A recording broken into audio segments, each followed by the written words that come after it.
On est parti au Bénin, on est parti voir des sorciers parce que moi je voulais avoir le succès, j'allais voir des marabouts et je voulais vraiment que mon entreprise réussisse. Et c'est vrai que mon entreprise a commencé à décoller.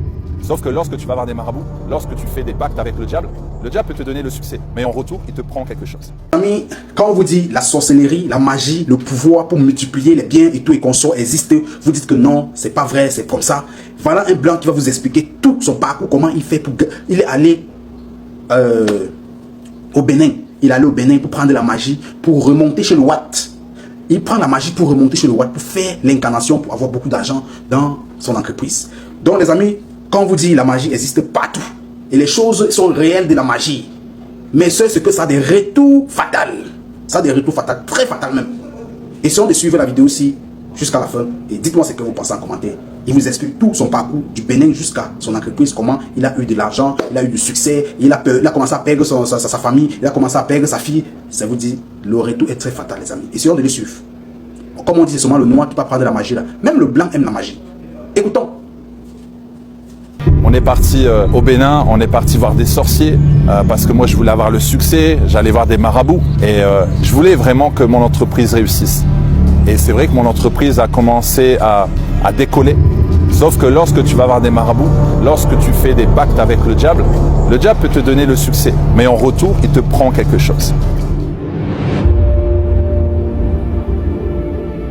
Et je me souviens lorsque mon père a été muté sur l'île, dans un collège où vraiment le taux de délinquance était très élevé. Je suis arrivé en plein milieu de l'année. Et là, on est venu me voir, on m'a dit « T'es le petit nouveau ?» J'ai dit « Oui ». Il m'a dit « On va te souhaiter la bienvenue ». Alors j'attendais qu'on puisse me donner un cadeau, un ballon de football. On m'a dit « Tu vois ici, on est 400 élèves et on doit tous te donner un coup de poing dans le ventre. Voilà, c'est notre manière de te souhaiter la bienvenue. » Alors j'avais deux choix.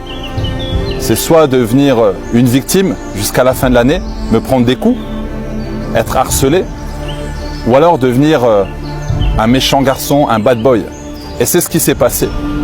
C'est que je suis devenu vraiment un bad boy, un méchant garçon. Toute la haine qui était en moi, due à ce que j'entendais autour de moi, due à toutes ces colères, toute cette haine, j'ai commencé à me venger. Je me vengeais auprès de toutes les personnes que je rencontrais. Un jour, mon père a levé la main et je lui ai dit « Si tu me touches, je te tue ». Donc même mes parents avaient peur de moi.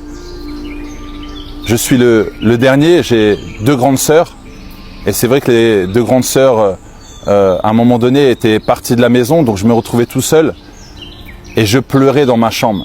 Mais je ne voulais pas le montrer. J'écoutais beaucoup de reggae, je fumais. Je fumais de l'herbe pour essayer de m'apaiser. Mais j'étais très violent.